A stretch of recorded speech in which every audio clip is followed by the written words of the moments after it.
boa noite a todos que estão aqui presentes, quem nos acompanha pelas redes sociais. Então, sejam todos bem-vindos à nossa palestra pública de hoje com a nossa irmã Adriana Paula.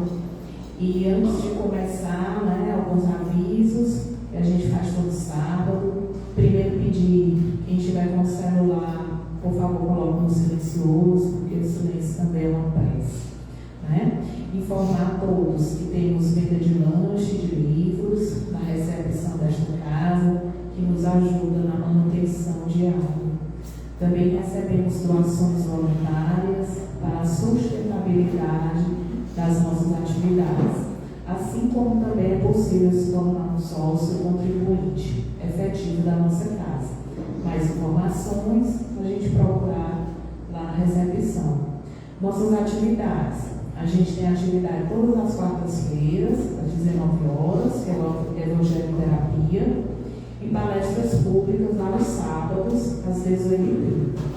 Também estamos recebendo sugestões e indicações para os temas abordados em nossas palestras, que podem ser colocados nas redes sociais. Então, algo que você gosta de saber mais sobre a doutrina espírita, qualquer sugestão de tema, pode colocar, que a gente vai estar anotando, ou procurar na própria recepção para dar sugestão. A gente está com a arrecadação de alimentos na campanha Caridade em Ação, no Novo Movimento, recebendo doações de alimentos para doação de cesta básica para as famílias assistidas por nossa casinha de amor. Depositar sua doação nas caixinhas na entrada do centro. Sua colaboração é muito importante para esse trabalho de amor, Quem tem fome tem pressa. E também vamos ter um festival junino, dia 25 de julho, a partir das 18h30. Nossos ingressos também estão sendo vendidos na recepção. E essa arrecadação também é para a nossa manutenção. Lembrar a todos que estão em tratamento de passe, para passar na recepção, para confirmar a sua continuidade nesse tratamento. E a gente tem também um atendimento fraterno, que acontece aos sábados, a partir das 18h30, também com agendamento na nossa recepção. E nesse momento, a gente vai pedir que quem se sinta à vontade, feche os olhos, para fazer nossa leitura e nossa prece inicial.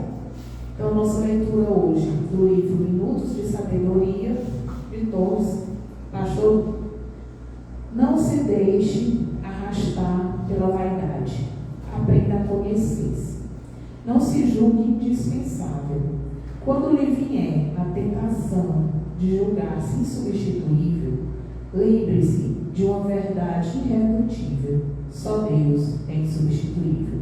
Não se envaideça. Deus, que é grande, não assinou nenhuma de suas obras. Não se esqueça: quem se exalta será humilhado, e quem se humilha será exaltado. Neste momento, quem se sentir à vontade pode fechar os olhos, ter a imagem do Cristo em sua mente. Pedimos a espiritualidade amiga dessa casa, a inspiração divina para as palavras que vão ser proferidas por nossa irmã Adriana, para que elas possam adentrar o nosso coração e, assim como a verdade do Cristo, elas também possam chegar naqueles locais mais obscuros da nossa alma, para que a luz do Criador e para que a luz do Cristo ilumine as nossas dúvidas, refaça o nosso coração e nos permita enxergar o amor e a caridade. Pedimos a Jesus amado que permaneça conosco, hoje e sempre. Que assim seja, graças a Deus.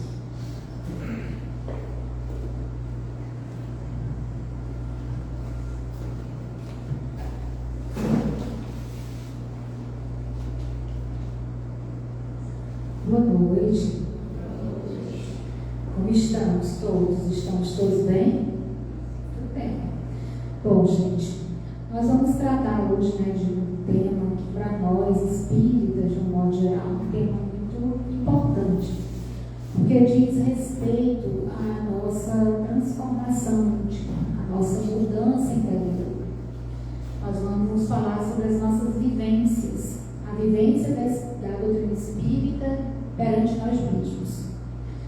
todos nós já conhecemos o Evangelho de Jesus. Todos nós temos conhecimento do seu Evangelho, através das missas que já frequentamos, do catecismo, muitas vezes da nossa convivência com o cristianismo ao longo da nossa infância, ao longo da adolescência, e a maioria de nós ainda na nossa vida adulta, porque muitos de nós somos meio espiritólicos. Uma hora a gente está no centro espírita, outra hora a gente está na católica, então a gente é espiritólico, digamos assim. E não tem problema nenhum, porque o caminho que nos aproxima de Deus, ele é variado. Ele tem muitas nuances e nós podemos encontrá-lo de muitas formas. Mas quando a gente abraça a doutrina espírita como esse caminho de busca da compreensão do que é Deus, do que nós estamos fazendo aqui, por que nós reencarnamos naquela família, naquela cidade, junto daquelas pessoas, por que nós convivemos exatamente com aquele grupo de pessoas e não com outro grupo. Quando nós buscamos compreender essas coisas sob a luz da doutrina espírita, nós também assumimos um grave compromisso, que é o compromisso de procurar nos melhorar, que é o compromisso de procurar evoluir, porque a reencarnação é um processo de progresso, é um processo de crescimento. Então, se eu já tenho conhecimento do cristianismo, se eu já sei quem é Jesus, se eu sou capaz, inclusive, de falar sobre os seus atos, sobre a sua experiência aqui na Terra, se eu sou aquela criatura que tenho de memória alguns fatos extremamente importantes da vida do Cristo, o seu nascimento, que a gente comemora no Natal, a sua paixão, que a gente relembra na Sexta-feira Santa.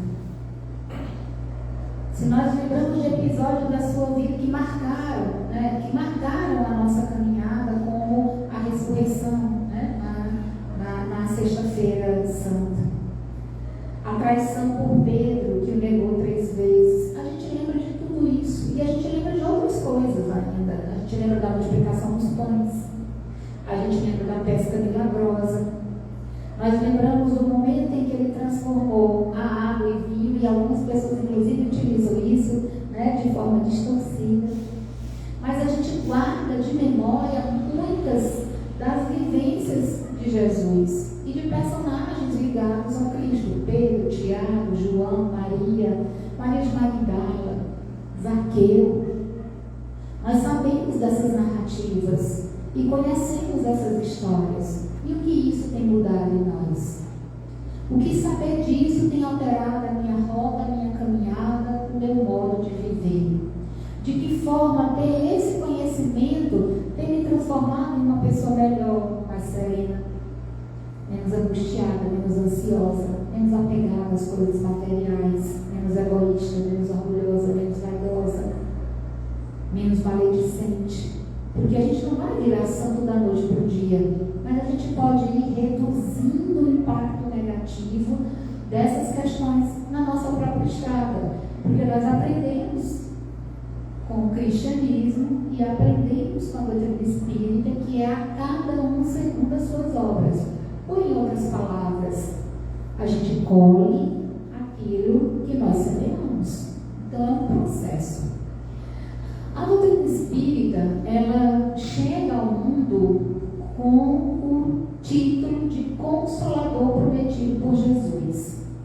E nós que somos espíritas e que abraçamos a doutrina espírita como esse projeto de melhoria da nossa caminhada, nós sabemos que a doutrina espírita é o Evangelho redivivo, é o Evangelho de Jesus sendo ampliado, sendo interpretado, para que nós possamos compreender da melhor maneira possível os ensinamentos de Jesus. É assim que a gente vê a doutrina espírita. Por isso que a gente, de vez em quando, precisa fazer uma avaliação. Eu tenho melhorado depois que eu tive acesso a esse conhecimento? A minha vida mudou?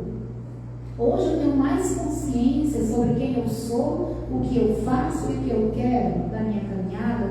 Porque o Kardec, ele lembra, lá no Livro dos Espíritos, que se reconhece o verdadeiro espírito, o verdadeiro cristão, e isso também está no Evangelho segundo o Espiritismo, pela sua transformação moral.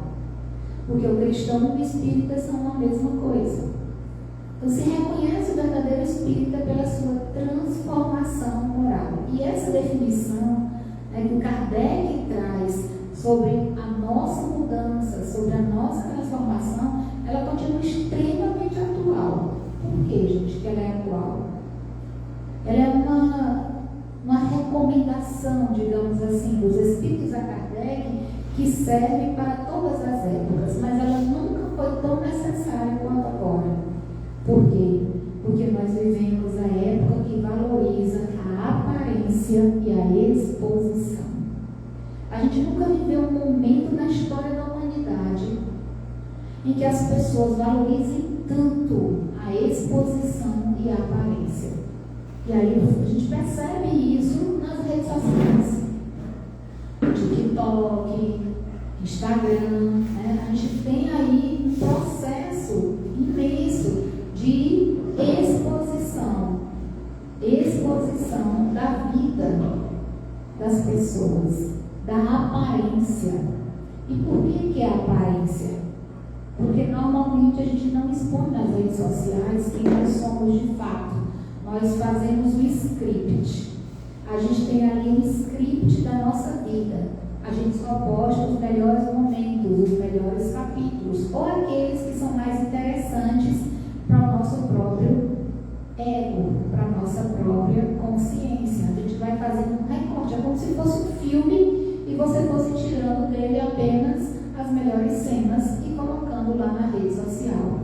Então, essa definição que os Espíritos nos apresentam, de que a gente só reconhece o verdadeiro cristão, o verdadeiro espírita, pela sua transformação moral, ela é extremamente atual. Por quê, gente? Porque ela toca em algo que talvez a gente tenha esquecido, que nenhum de nós se transforma do lado de fora. Eu posso fazer plástica, posso fazer botox, posso botar fio de... Como é aquele fio? Fio de PDO no rosto, aplicar colágeno, fazer cirurgia plástica, posso fazer o que for do lado de fora. Mas o que vai fazer com que eu realmente me transforme é algo que está do lado de dentro. É esse território que é único e que é íntimo e que é onde a nossa transformação, a nossa renovação realmente acontece. É aqui dentro. Se eu não mudo o meu modo de sentir, se eu não mudo o meu modo de pensar, automaticamente eu não renovo o meu modo de me comportar. Mas eu posso usar o verniz da aparência. Eu posso usar o verniz daquela roupagem que faz com que eu aparente para os outros alguém manso, calmo, tranquilo, bondoso, generoso, mas por dentro nada em mim mudou. Eu continuo pensando o pior das pessoas, eu continuo alimentando sentimento de ódio, sentimento de vingança, eu continuo alimentando raiva, ira. Nada mudou aqui dentro, lá do lado de fora. Eu olho para mim e aí a gente vive a ilusão das redes sociais. Que o que é? Tá bonito no Instagram, tá bonito no TikTok, a aparência lá tá maravilhosa, mesmo que a minha vida esteja em caos. Mas nas redes sociais tá tudo bem. Então tá ok. Porque é assim que a grande maioria das pessoas vivem hoje no planeta. Essa aparência. Lá na terceira parte do livro dos Espíritos, que trata das leis morais, os Espíritos eles vão nos oferecer um antídoto a essa pandemia ou epidemia da aparência e da imagem, de idolatração à autoimagem. Tem alguns Instagrams que a gente olha, roda o feed, e a gente só vê foto da própria pessoa. Não tem um vídeo, não tem uma mensagem que colabore de alguma maneira para a vida do outro. Não tem, só são fotografias e na maioria das vezes selfies daquela pessoa. Ela está tão preocupada com a autoimagem, e a gente sabe que todo excesso esconde uma falta. Quando a gente vê aquele excesso de imagem de si mesmo, ali tem um grito de insegurança tão grande que a pessoa esconde a insegurança por trás da autoexposição. Mas ele traz um antídoto para essa cultura da imagem. E esse antídoto está lá na questão 919, apresentada por Santo Agostinho, que é a necessidade de conhecer a si mesmo. Quando eu entro e mergulho nesse processo de me conhecer, de conhecer a mim mesmo, de saber quem eu sou de fato, eu vou pouco a pouco desmontando esse castelo de areia onde eu fui construindo a minha vida, baseado num padrão social de que se eu não tenho uma rede social, se eu não exponho o que eu faço, não fotografo minha comida, a viagem que eu fiz, o meu relacionamento, ou a mim mesmo, maquiada, arrumado, vários filtros para que eu saia o mais bonito possível naquela foto. Se eu não faço isso, eu não estou vivendo no mundo. Porque parece que a gente está tendo a obrigação de fazer isso. E ele diz que quando a gente começa esse processo de se conhecer, a gente começa a pensar diferente. Porque o conselho de Santo Agostinho é: conhece-te a ti mesmo. Os Espíritos não disseram: mostra-te, exibe-te, convence os outros. Ele disse: conhece-te. Porque o convite é que, para que o olhar venha na nossa própria direção. Porque o olhar que mais importa é o que se volta para dentro. Quando a gente começa a olhar demais para o outro, ver demais o defeito do outro, se incomodar demais com a vida do outro, falar demais da vida do outro. Porque muitas pessoas passam a vida inteira ocupadas em falar mal da vida alheia, em falar mal dos colegas de trabalho, em falar mal das pessoas com as quais convive. Passam a vida toda ocupada em ver defeito nos outros. E quando elas desencarnam, que elas chegam no mundo espiritual, elas se dão conta de que elas perderam um tempo precioso, que era o tempo de olhar para si mesmo. Você vê alguém com um defeito que te incomoda muito, pergunte para você: o que tem em mim? O que tem dentro de mim que se parece com aquela pessoa? Porque me incomoda tanto? Porque se me incomoda é meu. É meu. E eu estou negando isso porque eu só estou olhando para o outro. Então, esse é o processo do autoconhecimento.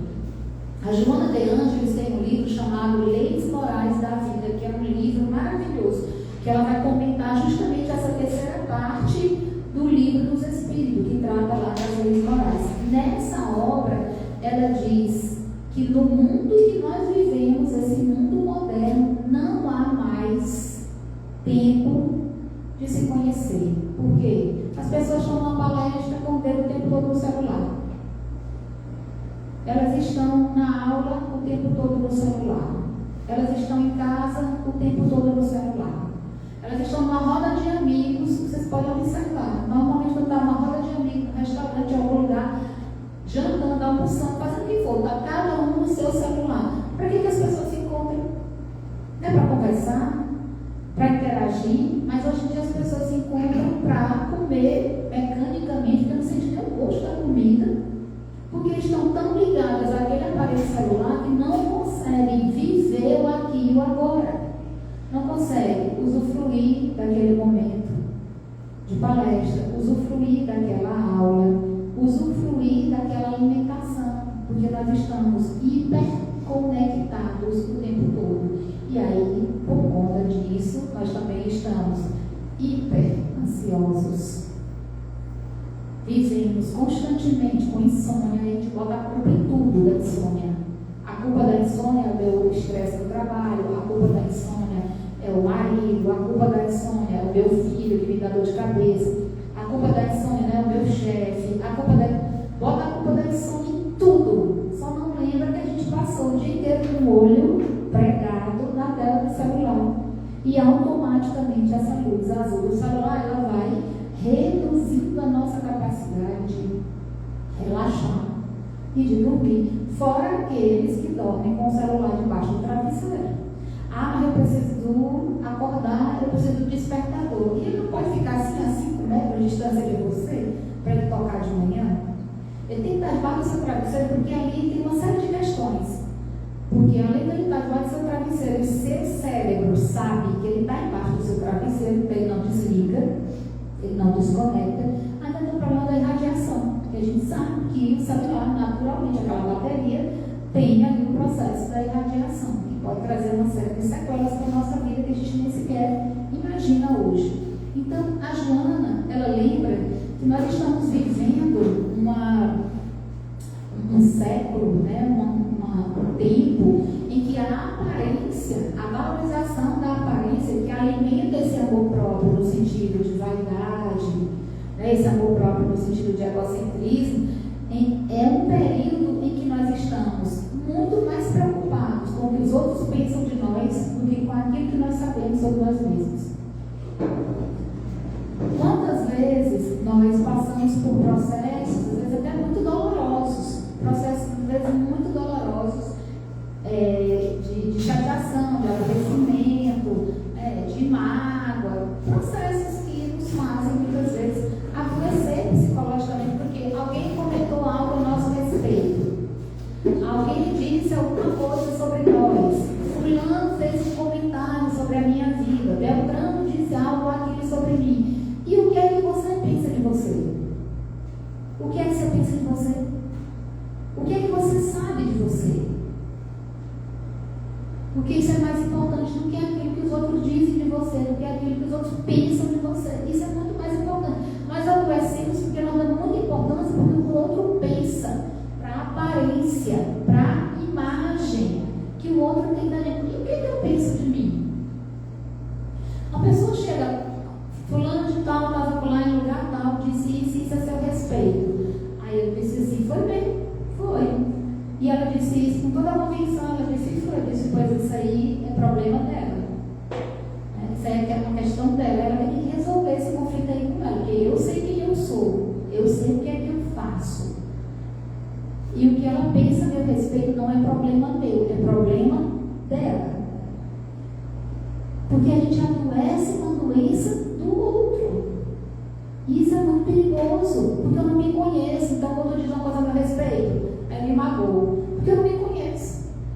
O outro fala mal de mim, aí eu fico melindrado, porque eu não me conheço. Mas se você se conhece, como disse Santo Agostinho, se nós nos conhecemos, se nós sabemos quem nós somos, o que o outro diz a nosso respeito serve, sabe de quê? De aprendizado.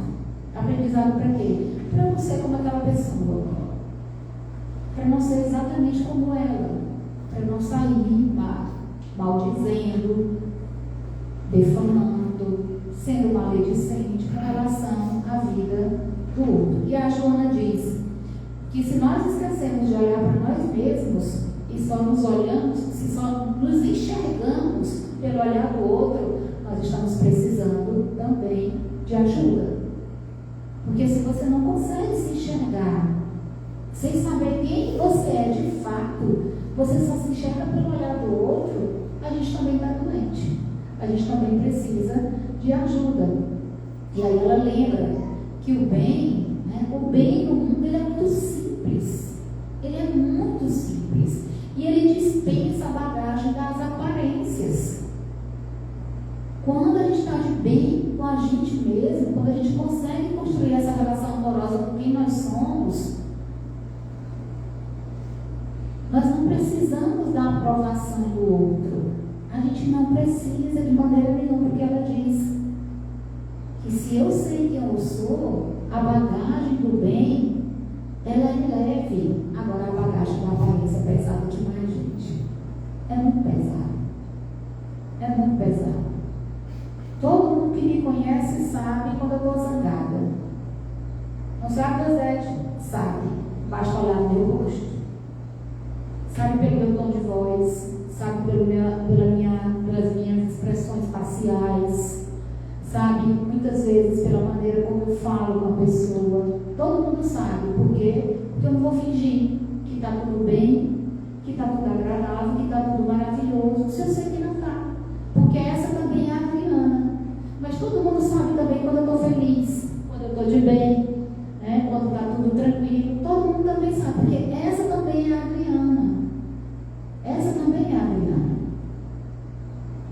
E nós precisamos viver uma vida que ela seja de tal maneira coerente que nós possamos saber quem nós somos na intimidade e quem nós somos fora dessa intimidade, no mundo, junto das pessoas. Para quê? Para que a gente não precise usar o verniz da aparência. Por isso que ela lembra que ninguém precisa parecer transformado. Porque tem problema quando a gente conhece a doutrina espírita, se a gente não entende ela muito bem. E qual o problema? É que a gente acha que a gente precisa mudar hoje, amanhã, me transformar logo, senão eu não vou ser um espírito bom, senão eu não vou ser um espírito perfeito, senão eu vou para o umbral, daí a gente troca o inferno pelo umbral, e a gente pensa que vai desencarnar e vai para o umbral. Aí a gente fica nessa agonia, não, mas eu tenho que ser bom, eu tenho que ser bom, eu tenho que fazer a caridade, porque Kardec disse, porque Jesus disse que eu preciso me melhorar, que eu estou aqui para isso, que eu nasci foi para isso, que eu reencarnei foi para isso, que eu preciso ser bom, fica naquela agonia, naquele desespero. E a Joana de Ângeles diz que ninguém precisa parecer transformado. Por que ela diz isso? Porque quando a gente entra nessa aflição, a gente começa a usar as máscaras sociais. Aí eu só me lembro daquela música que meu pai ouve sempre que ele está nostálgico. Não adianta a igreja rezar e fazer tudo errado. Aí a gente começa a viver a vida da aparência. Bota uma Bíblia debaixo do braço, vai para o culto todo dia no carro dos espíritas, bota o Evangelho segundo os Espíritos debaixo do braço, vem para a palestra todo sábado, vem para o centro toda quarta, tomar paz, beber água frutificada, assistir o Evangelho, assistir a palestra, desenvolve um trabalho social, vem aqui, varre as folhas, faz a limpeza, realiza uma tarefa, realiza outra, e a gente acha que virou anjo e virou santo. Porque aí a gente começa a parecer transformado, porque está tudo do lado de fora. Mas como é que está a minha vida íntima? Como é que eu estou do lado de dentro? Será que eu estou vindo para esse trabalho de livre espontânea vontade?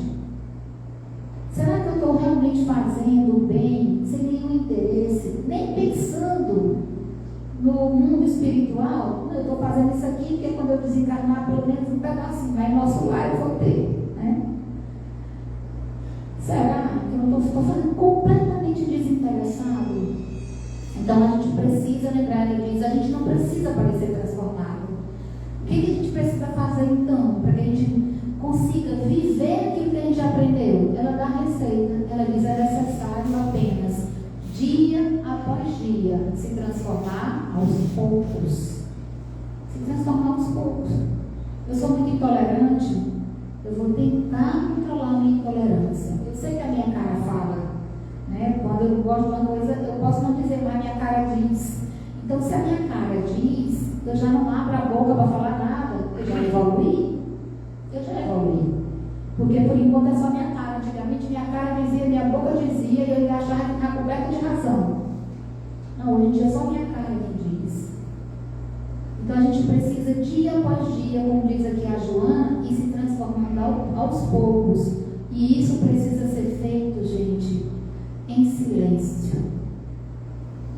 Aqui dentro, longe de qualquer plateia, sob o olhar amoroso de Deus.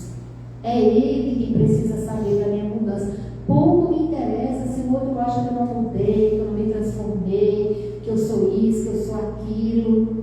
Né? A gente já aprende como o Evangelho que atire a primeira pedra, aquele que estiver sem pecado. Nem o Cristo condenou ninguém. Ao contrário, Jesus disse assim certa vez aos seus apóstolos: se eu estiver com 99 ovelhas e uma se perder, o que é que eu faço? Eu deixo as 99 e eu vou buscar aquela que se perdeu, porque Ele acredita em nós, Ele confia em nós, Ele sabe que pode nos resgatar, Ele sabe disso, Ele sabe que pode nos resgatar.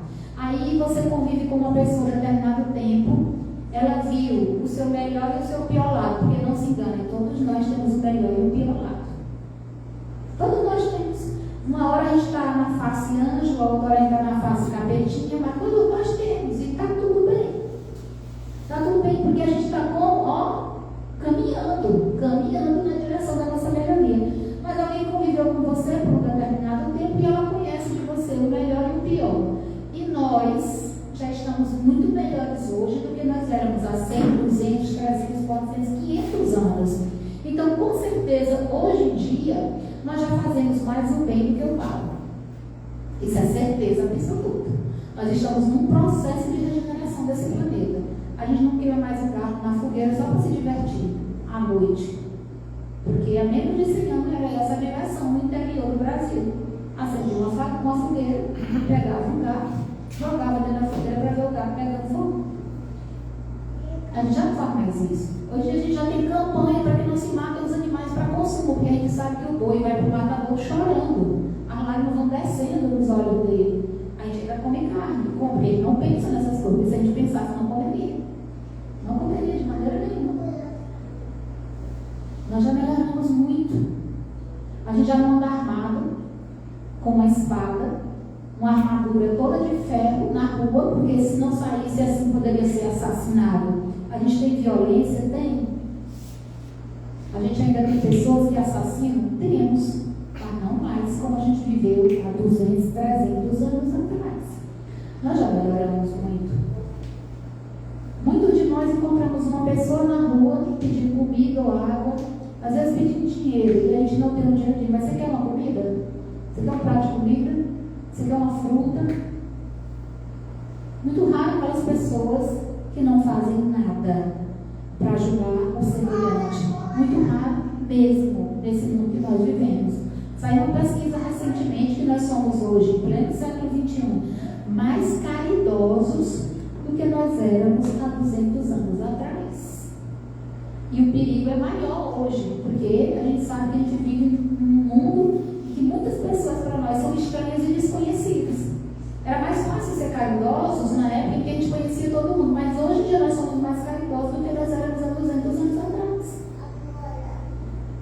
Então, esse processo de transformação, ele tem que ser feito em silêncio. Não preciso dizer para ninguém que eu mudei nisso, eu mudei naquilo, eu era assim, agora eu sou assado. Não precisa. Por quê? Porque a gente não precisa de aplauso para a nossa mudança interior, só do nosso. Quando alguém te provoca muito, te irrita muito, você fica sabendo, por exemplo, que alguém anda te defamando, falando mal de você, e você simplesmente silencia. Ou então, quando aparece a oportunidade de, naquele momento, aquela pessoa que te prejudicou por palavras, muitas vezes por atos, você tem a oportunidade de fazer o bem para aquela pessoa. Esse aplauso é interior. Eu me venci, eu venci a mim mesmo. Eu não venci ninguém, eu venci a mim, o meu orgulho, o meu egoísmo. Eu venci o mal que queria preponderar dentro de mim. É isso que a Joana está dizendo. Por isso que a gente não precisa do aplauso de ninguém, somente do olhar amoroso de Deus, que vê, Deus enxerga o esforço antes da transformação. Maravilhoso, gente, isso. Deus, ele percebe o esforço antes da transformação. Eu não preciso me transformar já, agora, aqui, nesse momento. Não preciso. Por quê? Porque ele enxerga o esforço. E ele sabe que eu estou me esforçando. E isso, para ele, aos olhos amorosos dele, já é uma grande evolução.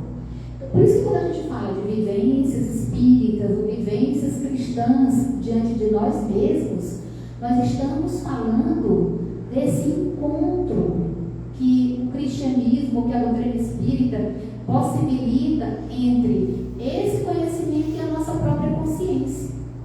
Lá na questão 621 do Livro dos Espíritos, a gente aprende que as leis divinas, elas estão escritas onde? Na consciência. Elas estão escritas na nossa consciência. Então ninguém precisa me dizer isso é certo, isso é errado, está certo, isso está errado, porque a minha consciência grita, ela grita. Todas as vezes que a gente vai tomar uma atitude com relação a algo, a alguém, e a gente fica na dúvida, é bom a gente parar e pensar, opa, porque a dúvida é a minha consciência me dizendo, para, pensa, reflete e espera. Porque nós geralmente agimos muito por impulso, e o impulso é devastador. Porque o impulso é o instinto, e o instinto ainda é animal. Então é melhor a gente parar, pensar. Porque ali a consciência, inscrita na consciência, nos dando um alerta. Está na dúvida? Reflete um pouco mais. Observa um pouco mais. Porque não adianta procurar as leis de Deus nos livros, na Bíblia, né, nos livros sagrados, porque o único lugar que nós podemos escutá-la de fato é aqui dentro de nós, porque é onde ela está gravada.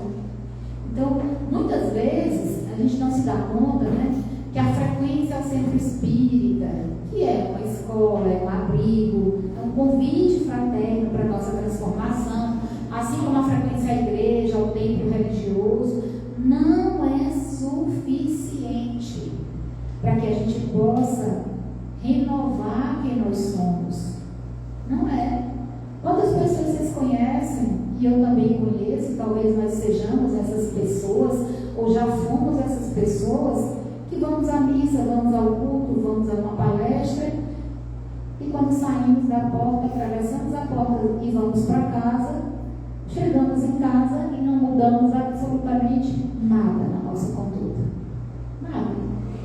Não mudamos absolutamente nada na nossa vida. É por isso que não adianta se melhorar do lado de fora. É no íntimo que a gente precisa se transformar. Essa redenção, essa transformação verdadeira, ela vai acontecer do lado de dentro.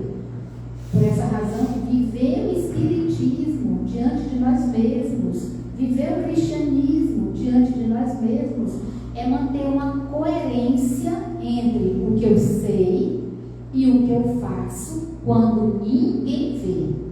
Não tem ninguém vendo. Porque é muito fácil fazer isso na frente dos outros, para manter a aparência. Mas quando ninguém vê, quando ninguém observa, é que nós precisamos começar a vigiar os nossos pensamentos, a vigiar as nossas condutas, a vigiar quem nós somos.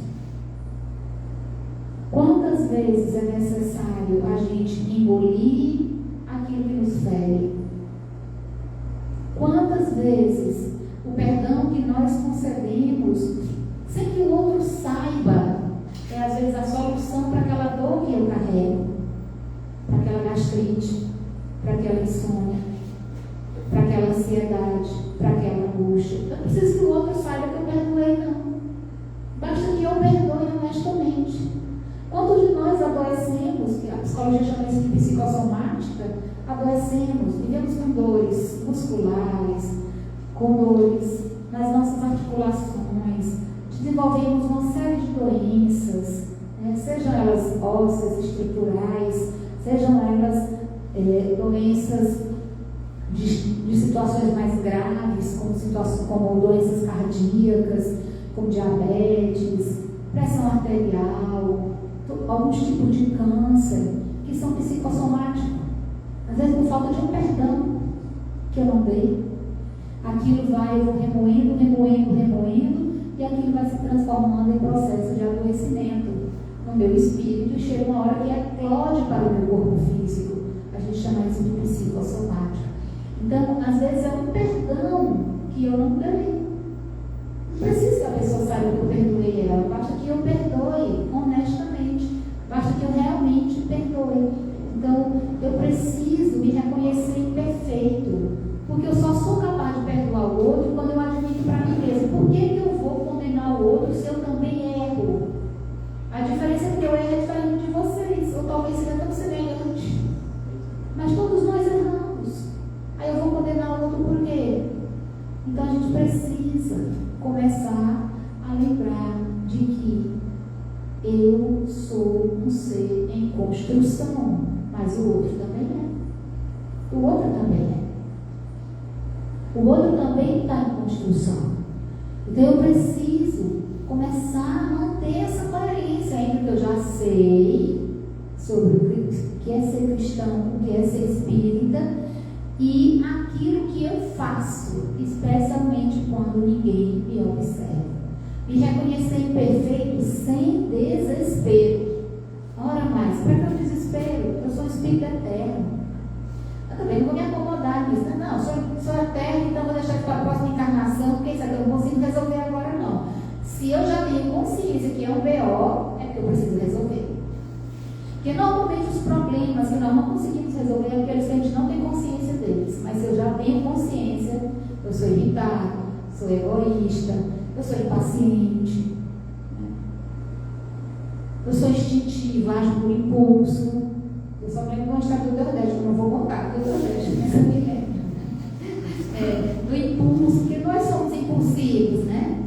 A gente age no impulso. Então, se eu já tenho consciência disso, então se eu tenho a consciência que eu já tenho as ferramentas para me melhorar, eu já tenho as ferramentas necessárias para eu ir me melhorando, mas ter essa consciência sem o desespero e sem o comprometimento com a vaidade, porque às vezes a gente mantém uma postura de machão, de durão, de durona, a bichona, a pau, aqui todo mundo tem medo, aqui todo mundo respeita, para manter uma vaidade, um orgulho.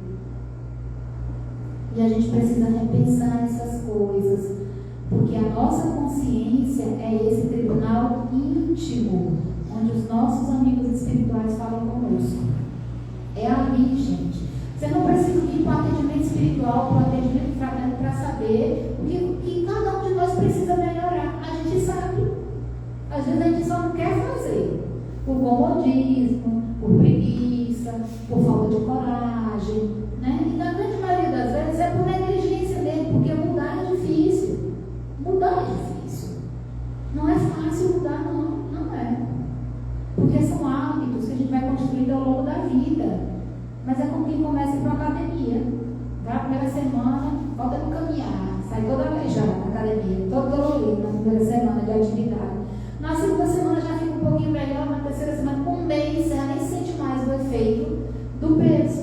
Você vai ganhando resistência. É a mesma coisa com a nossa conduta, com o nosso comportamento. Os espíritos amigos nos dizem que a única testemunha de quem nós somos realmente, além de Deus, é a nossa consciência. Os outros não sabem quem nós somos. Eles imaginam, mas eles não sabem de fato quem nós somos. Então, qual é talvez o verdadeiro desafio dessa vivência espírita, dessa vivência cristã?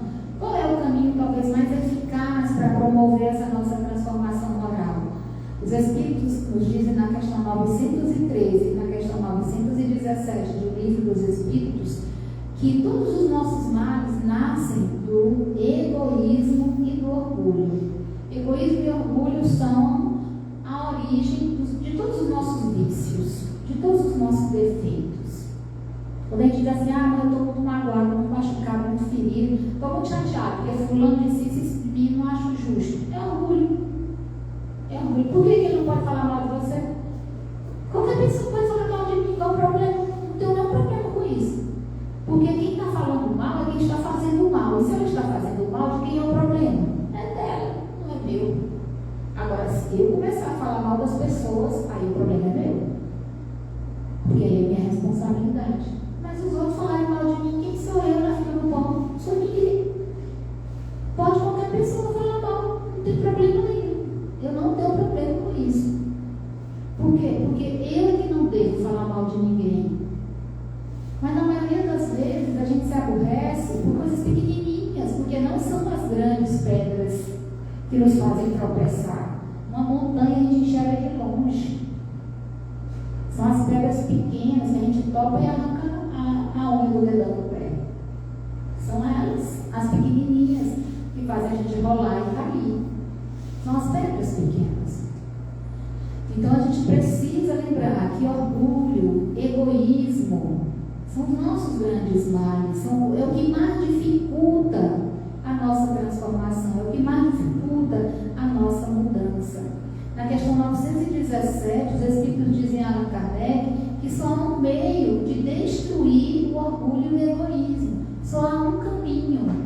para a gente romper com esses vícios do orgulho e do egoísmo, que é exatamente o exercício do oposto do que é o orgulho e o egoísmo. Então a gente precisa aprender a desenvolver caridade e humildade, porque a humildade é o inverso do orgulho, é o oposto do orgulho, e a caridade é o oposto do egoísmo. Que a gente pode chamar de beneficência, que é fazer para os outros aquilo que eu gostaria que os outros me fizessem. E é difícil, gente. É difícil. Mas se a gente já consegue fazer isso com uma pessoa, dentro do nosso lar, por exemplo, já consegue fazer isso dentro da nossa família, já evolui muito. Porque o lugar mais difícil da gente ser bom e generoso é dentro de casa. Meu amigo, quando você tem uma pessoa muito complicada dentro de casa, é muito difícil, sai na rua, pergunta para os amigos. Os amigos vão dizer, não, fulano de tal é maravilhoso. Fulano de tal é um amor de pessoa. Agora, quando está dentro de casa, pergunte para a família. Porque é o lugar mais difícil de nós sermos humildes e benevolentes, é dentro do lar, é com a nossa família. Porque a gente acha que eles já são nossa família mesmo. Eles têm que nos tolerar, eles têm que nos aguentar. E que a gente é obrigado a tolerar e aguentar, e é família mesmo, vai se separar nunca. Então eu posso dizer o que eu penso, jogar na cara, falar o que eu quero, dizer tudo o que eu quero, está tudo bem. E a gente esquece que a família é o laboratório da nossa alma. É ali o nosso laboratório do aprendizado do amor, é na família. Se eu não consigo ser tolerante dentro da minha casa, eu não consigo ser amoroso dentro da minha casa, eu não consigo ser paciente dentro da minha casa, e eu estou vivendo isso lá fora, eu estou sendo um túmulo caiado por fora e cheio de enganações por dentro. Eu ainda não me transformei intimamente. Eu ainda não olhei para dentro de mim. Por isso que a gente precisa aprender a desenvolver indulgência e tolerância. E é primeiro conosco. Primeiro conosco.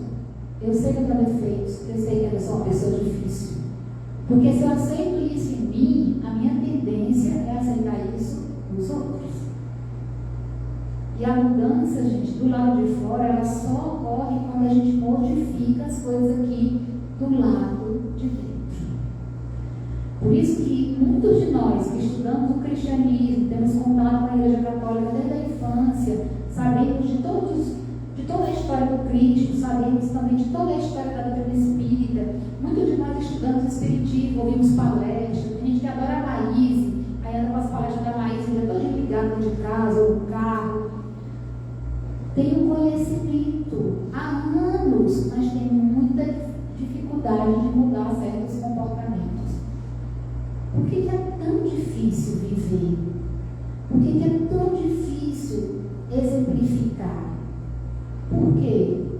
Porque, olha, essa dificuldade, ela não é um sinal de fracasso. A gente tem o hábito de pegar um chicote quando a gente não consegue viver aquilo que a gente já prega. A gente tem um hábito infeliz de pegar um chicote e começar a se martirizar. É porque eu não presto, né? Porque eu realmente não tenho caráter. Então a gente começa esse processo de martirização. A gente começa esse processo de se auto-martirizar. Então, é natural que no processo da nossa melhoria a gente caia. Uma criança, ela começa a aprender a caminhar, ela cai inúmeras vezes. E nem por isso os pais vão desistir, amarrar ela na cadeira e desistir de que ela aprenda a caminhar só porque ela caiu algumas vezes. É natural que ela caia. Na nossa vida, do mesmo jeito. Então, nenhum de nós precisa compreender esse processo como um sinal de fracasso. Eu não consigo viver tudo aquilo que eu já aprendi lá na igreja, tudo aquilo que eu já aprendi lá no centro, eu não consigo viver. Eu sou um fracassado. Mas isso não é sinal de fracasso. É sinal que a sua jornada é real. Você está vivendo uma jornada real. Você está vivendo dentro da sua realidade. Você está vivendo de acordo com o seu processo de evolução. Você está sendo coerente com você mesmo. Você está caminhando dentro da sua realidade. Porque o progresso, como dizem os espíritos, ele é lento, mas ele precisa ser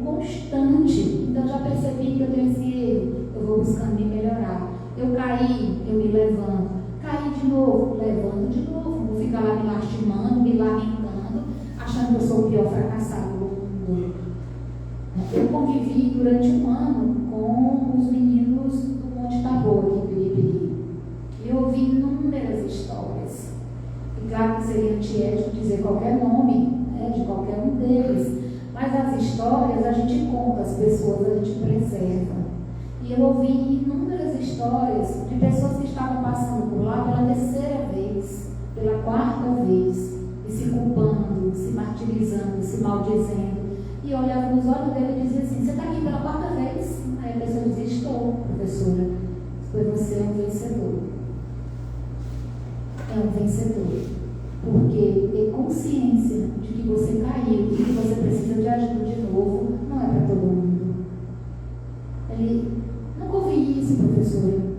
Porque todas as vezes que eu caio, a minha família só me diz que eu sou um fracassado, que eu não tenho jeito, que eu não vou mudar.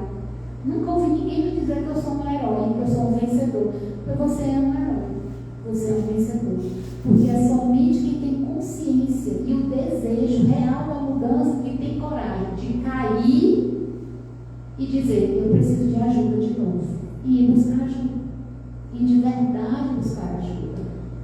Porque normalmente quando a gente comete algo muito ruim, quando a gente faz algo muito feio, a gente tem vergonha de confessar até pra gente, o que a gente faz? Se culpa, se culpa, se culpa, se culpa. E a culpa deixa a gente no chão. A culpa não nos ajuda a levantar. Então, quando eu assumo para mim mesmo: errei, pisei na bola, aquilo ali foi feio. Aquilo ali, meu Deus, como é que eu fui capaz de fazer um negócio daquele? Então, o que é que eu faço? Eu vou começar a agir de tal maneira que o bem que eu faço apaga o mal que eu fiz. Porque é assim que a gente se melhora. É assim. É desse jeito. E eu ouvia muito dele dizendo assim: professora, quando eu sair daqui eu quero voltar para cá, para ajudar como voluntário. Porque eu sei que vai ser uma forma de eu ajudar aquelas pessoas que vão chegar aqui. E é verdade. Então a gente não precisa se martirizar, não precisa achar que é um fracassado. É saber que nós ainda estamos em processo de construção, em processo de aprendizado. É reconhecer que é natural essa defasagem entre o que eu sei e o que eu vivo. É natural. É natural. Faz parte do nosso estágio evolutivo. O que a gente precisa é ter consciência disso e buscar se melhorar cada vez mais. Se vencer cada vez mais.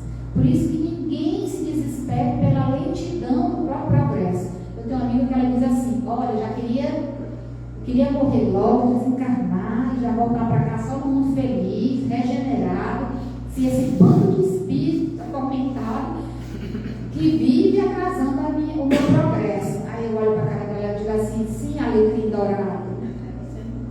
Quer dizer que todo mundo é a causa do teu tormento. E tu não é a causa do tormento de ninguém. Ô mulher, eu já queria acordar, morrer e acordar no mundo de regeneração. Ou melhor, minha filha, tem que começar em você. Tem que começar de algum lugar. Então comece em você. Porque a gente quer que o mundo melhore, mas não quer melhorar. A gente quer que a família melhore, mas a gente não quer melhorar dentro da família. A gente quer que o nosso trabalho melhore, mas a gente não quer melhorar dentro do trabalho. Odeio o chefe, odeio o trabalho. Quando fica desempregado, está chorando, porque não tem emprego. Aí eu não entendo. Tá igual aquela coisa do Chicó: fica rico, fica pobre, fica rico, fica pobre. A gente precisa decidir o que é o emprego, o que é o emprego. Tudo na vida vai ter pró e contra. Então a gente precisa lembrar disso. Essa lentidão do processo é natural, mas a gente precisa manter uma constância. Né? Por quê, gente?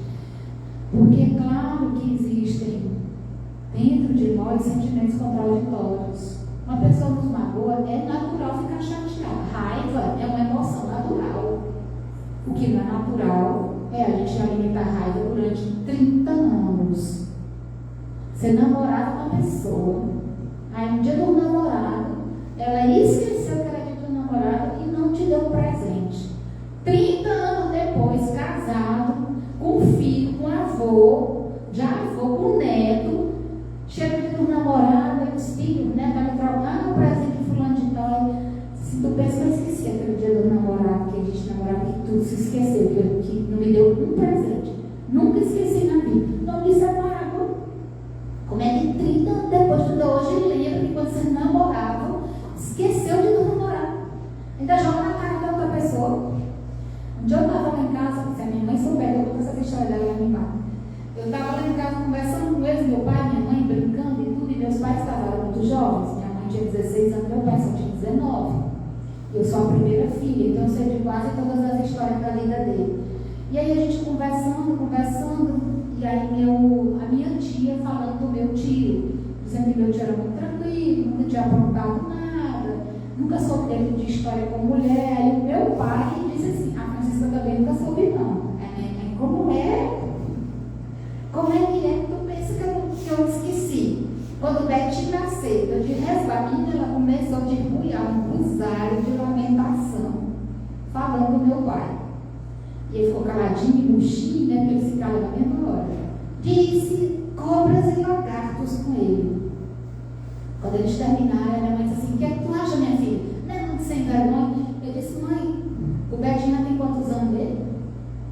Tem 50. O Betinho tem 50 anos, meu irmão. O Betinho tem 50 anos. A senhora está casada com meu pai há quanto tempo? 55 anos. Ah, a senhora deve lembrar dessa história. Mãezinha, qual é aquela parte lá do perdão do Pão Nosso que a senhora esqueceu? Porque minha filha, ela é católica, apostólica, romântica, ela é da Legião de Maria. Ela é dos acólitos, né? Daquele grupo que entrega a hóstia na igreja. E aí, quando ela menina, ela disse tanto como um pouco meu pai, que ele considera assim: mãezinha, a senhora esqueceu da parte do perdoar as ofensas. Ela lá no Pai Nosso. Ela disse: tudo só dá razão para o teu pai 50 anos depois. Então a gente precisa começar a olhar um pouquinho mais para dentro, para entender que essa mudança, ela é lenta, mas ela precisa ser constante e ela é extremamente necessária. Ela é necessária para que a gente possa ir evoluindo, para que a gente possa se tornar uma criatura melhor, porque ter raiva é natural, mas alimentar ódio não é. Ficar triste é natural, mas passar um ano inteiro triste não é natural. Não é. Da mesma forma que sentir alegria é natural, viver eufórico o tempo inteiro também não é natural. A gente precisa olhar para dentro de nós para que nós possamos ir melhorando. Porque se a gente repete sempre os mesmos atos,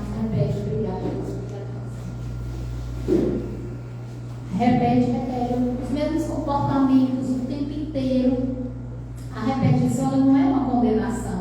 Só sei fazer desse jeito, agora eu estou condenado a isso. Só sei agir dessa maneira, então eu estou condenado a agir sempre dessa forma. Não, a repetição não é uma condenação. Ela é um convite. Todas as vezes que uma situação se repete muito na nossa vida, que ela fica se repetindo, meu Deus, eu não saio desse problema, esse problema se repete.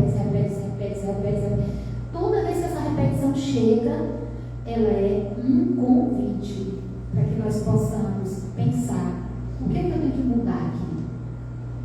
O que precisa ser transformado para que essa situação mude, para que essa situação se transforme? Então eu preciso começar a pensar. É um convite, é um alerta para que eu modifique algo aqui dentro de mim, para que eu possa ir transformando pouco a pouco a minha própria caminhada, para que eu possa ir melhorando essa minha jornada. Todos nós que desejamos realmente viver aquilo que já sabemos, seja do Evangelho, seja da doutrina espírita, nós necessitamos dar um passo para a nossa reabilitação. E o primeiro passo é reconhecer: nós somos imperfeitos, a gente vai cair muitas vezes, a gente vai errar muitas vezes, e está tudo bem, porque nós podemos ir nos melhorando devagarinho, pouco a pouco. E saber dos nossos erros não significa se culpar por eles. Por quê? Porque quando nós temos consciência que erramos, que Deus não pede conta dos nossos erros, Ele não pede.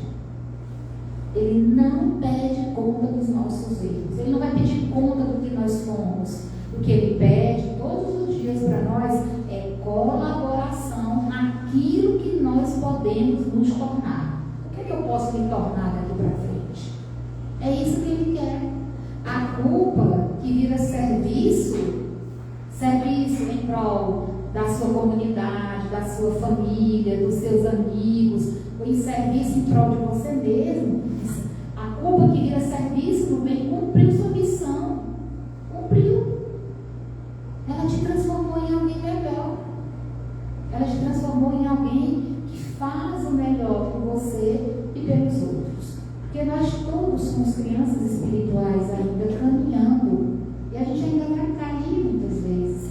E Deus, que é nosso Pai, Ele nos acompanha e Ele tem toda a eternidade para nos acompanhar. E nós temos toda a eternidade a nosso favor. Mas a gente pode decidir mudar hoje, melhorar hoje. Nós precisamos lembrar disso. E lembrar ainda mais que aquilo que nós sabemos, a distância entre aquilo que nós sabemos e aquilo que nós já somos, não é um abismo. É uma estrada. É uma estrada a ser percorrida.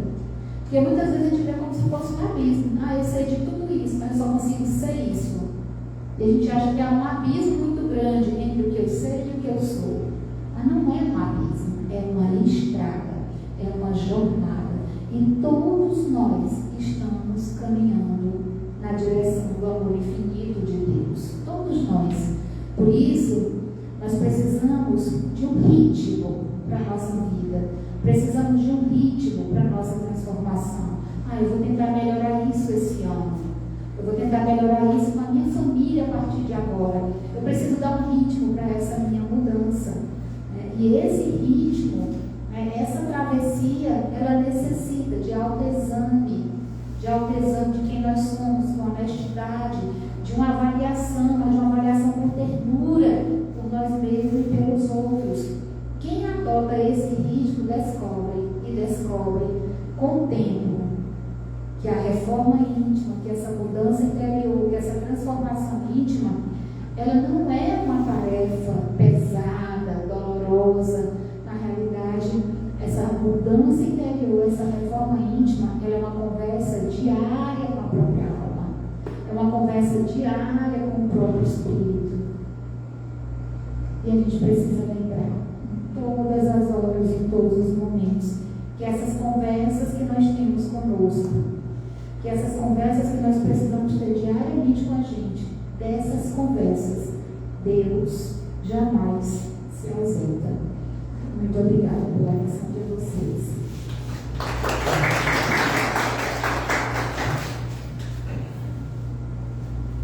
Então vamos agradecer por essas palavras a nossa querida Adriana. Nesse momento, que nos acompanha pelas redes sociais, que é um passo virtual, quem está aqui na nossa plateia vai se dirigir após a prece para o tratamento do passe. Então, uma boa noite a todos.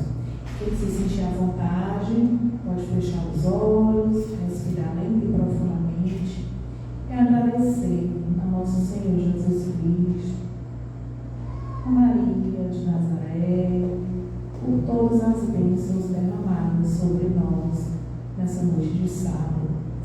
Pedir que Maria, nossa mãezinha querida, que Jesus amado, se encaminhe até nossos lares, levando sua luz bendita a cada um de nossos entes queridos e restabelecendo a paz e a união de nossas famílias.